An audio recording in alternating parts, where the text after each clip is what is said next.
Dans l'immensité obscure de l'espace au-delà des derniers rayons du Soleil, un voyageur solitaire dérive silencieusement.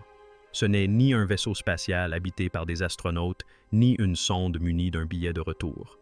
C'est Voyager 2, un messager ancien mais infatigable lancé par l'humanité il y a près de 50 ans. La plupart des gens pensent qu'après avoir franchi les limites de notre système solaire, il est simplement devenu un observateur silencieux renvoyant des signaux depuis les confins du vide. Mais aujourd'hui, quelque chose a changé.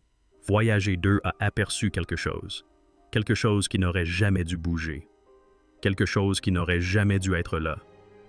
Pendant des années, son voyage à travers le milieu interstellaire s'était déroulé sans incident.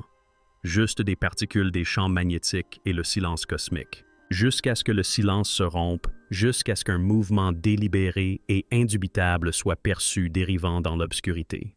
Quelque chose qui se mouvait avec intention.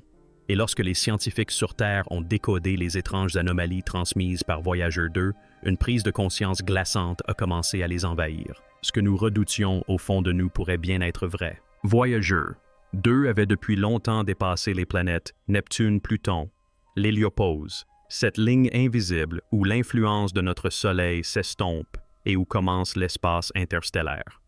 On s'attendait à ce qu'elle dérive tranquillement, détectant de faibles variations de la poussière spatiale et du rayonnement solaire. Mais au lieu de cela, elle a détecté un mouvement qui ne se produit pas par hasard. Au départ, le Jet Propulsion Laboratory de la NASA a détecté ce qu'il pensait être une simple anomalie dans les données des ondes de plasma, un pic fugace de quelques secondes. Ces instruments sont extrêmement sensibles et détectent généralement les variations de densité des particules ou leurs interactions avec les champs magnétiques. Mais cette fois-ci, le signal présentait une signature étrange, il pulsait de façon rythmique. Ce n'était pas de simples données. On y percevait une structure, quelque chose d'anormal, d'irrationnel. Les ingénieurs ont pensé qu'il s'agissait peut-être d'interférences, d'un dysfonctionnement dû aux rayons cosmiques, voire d'une dégradation du système. Après tout, Voyager 2 a près de 50 ans. Mais lorsque le même signal s'est répété avec une intensité accrue, ils ont compris que quelque chose clochait ou peut-être était tout à fait normal. Car il ne s'agissait pas de bruit, mais d'une transmission. Voyager 2 avait détecté quelque chose et l'avait enregistré. Une fois les données nettoyées et analysées, un élément a émergé qui a provoqué une onde de choc dans la communauté scientifique. Un objet situé à environ 500 km de la sonde se déplaçait à une vitesse incompatible avec celle de tout corps céleste connu dans cette région. Ni ceinture d'astéroïdes, ni planète errante, ni comète attendue. Pourtant, cet objet, quel qu'il soit, ne se contentait pas de dériver, il suivait la trajectoire de Voyager. Sa vitesse s'ajustait légèrement, imitant ainsi la trajectoire de la sonde. Imaginez un prédateur traquant silencieusement sa proie, ajustant ses mouvements juste assez pour rester à portée sans éveiller les soupçons. Les scientifiques de la NASA n'étaient pas les seuls à paniquer. Des astronomes indépendants et des observateurs militaires, notamment ceux impliqués dans le suivi de l'espace lointain, ont été sollicités. Ils l'ont confirmé. Il ne s'agissait pas d'un dysfonctionnement. Les mesures de densité du plasma, les anomalies du magnétomètre et même les légères fluctuations des données gyroscopiques de la sonde, tout convergeait vers une seule conclusion. Voyager 2 avait de la compagnie, et cette compagnie pourrait bien ne pas être inoffensive. La révélation la plus terrifiante ne provenait peut-être pas de ce que Voyager 2 a observé, mais de ce qu'elle a renvoyé. Une impulsion radiofréquence superposée au flux de télémétrie habituel contenait un signal numérique sans origine propre au système de Voyager. La sonde n'était pas programmée pour l'envoyer, mais elle l'a fait. Une fois déchiffrées, les données contenaient une série de chaînes binaires qui représentaient visuellement, formaient des motifs presque des glyphes et non des ondes cosmiques naturelles ou du bruit de fond. Ces motifs étaient manifestement construits intentionnellement. Certains les ont comparés à la géométrie des agroglyphes, d'autres à des symboles apparus dans l'histoire ancienne de l'humanité, spirals, intersection, boucles récursives. Une équipe de linguistes et d'astrophysiciens spécialisés en intelligence artificielle a analysé ces données à l'aide d'algorithmes d'analyse contextuelle. Les résultats étaient terrifiants.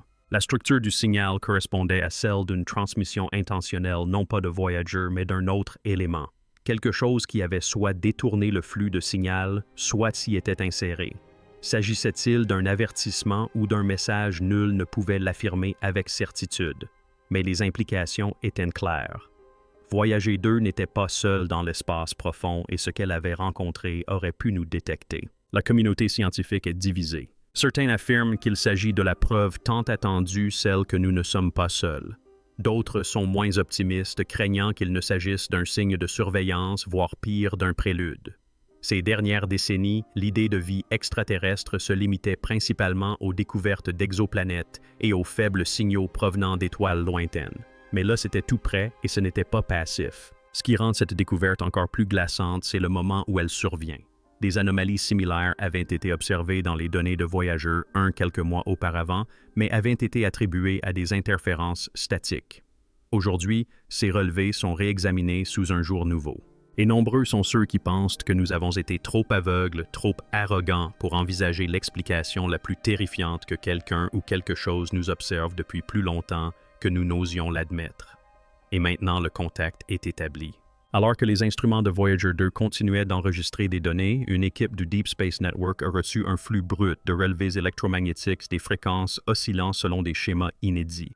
Au départ, les analystes ont pensé à des interférences des rayons cosmiques ou une fluctuation du bruit de fond. Mais lorsque l'équipe a isolé le signal et amplifié ces formes d'ondes, ce qui en est ressorti, les a stupéfiés une séquence structurée pulsant avec une précision mathématique quasi artificielle. Les scientifiques ont effectué une analyse de Fortier. Ce qu'ils ont observé reflétait les fréquences harmoniques basses de l'hydrogène, mais inversait une modification délibérée de l'élément le plus abondant de l'univers. Qu'est-ce que cela pouvait bien signifier? Le signal n'était pas un simple bruit, il cherchait à communiquer. L'équipe a comparé la trajectoire du signal avec celle de Voyager 2 pour découvrir que ce mouvement avait dévié. Ce n'était pas aléatoire, il suivait la sonde. En fouillant dans les archives, un stagiaire de la NASA a découvert des données télémétriques de Voyager, un datant de plusieurs décennies. La comparaison de ces données a révélé une troublante similitude, dans la même région de l'espace interstellaire à des décennies d'intervalle. Voyager 1 avait enregistré une brève anomalie de données quasi identique à celle récemment observée par Voyager 2. À l'époque, cette perturbation avait été considérée comme un simple phénomène statique. Rétrospectivement, elle apparaît comme une première rencontre. Les scientifiques ont réanalysé les données de Voyager 1 et appliqué des outils de décodage modernes basés sur l'IA aux distorsions du signal. Résultat, la forme d'onde correspondait presque parfaitement à l'événement. Ce n'était pas un hasard. Quelque chose ou quelqu'un attendait dans le vide spatial et avait croisé le chemin des deux sondes Voyager.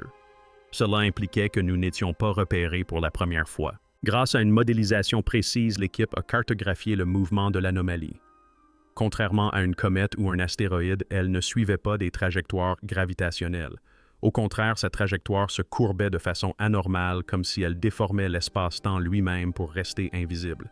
Aucune simulation n'a réussi à reproduire sa trajectoire à l'aide des lois de la physique connues. Pire encore, l'objet semblait accélérer et décélérer à volonté, planant à la limite de l'espace-temps. Invisible à l'œil nu, juste au-delà de la portée des instruments optiques classiques. Cet objet a été décrit par les scientifiques de la NASA comme réactif, c'est-à-dire qu'il ne se déplaçait qu'en réponse aux transmissions de Voyager. Écoutait-il, apprenait-il ou cherchait-il à éviter d'être vu? Certains ont commencé à se demander, et si Voyager 2 n'avait pas simplement découvert cet objet, l'avait-elle provoqué? Alors que l'objet restait insaisissable visuellement, le magnétomètre de la sonde commença à enregistrer de rapides variations de flux magnétiques, des changements si brusques qu'ils laissaient supposer une manipulation active des champs électromagnétiques. Partout dans le monde, des théories du complot se sont enflammées, affirmant que Voyager 2 avait établi un contact avec une intelligence interstellaire. Mais il ne s'agissait pas que de simples théories. Un ancien ingénieur du JPL a divulgué un rapport interne suggérant que les perturbations du champ magnétique de l'anomalie ressemblaient à des distorsions énergétiques en forme de taureau, similaires à celles produites par les moteurs d'Alcubierre ou les champs de distorsion théoriques. Voyager aurait-elle découvert quelque chose qui dépasse notre entendement, quelque chose capable de plier le tissu même de l'espace? Les schémas énergétiques ne s'estompaient pas, ils s'intensifiaient. Et chaque pulsation, chaque onde semblait résonner avec une vérité terrifiante: nous ne sommes pas seuls.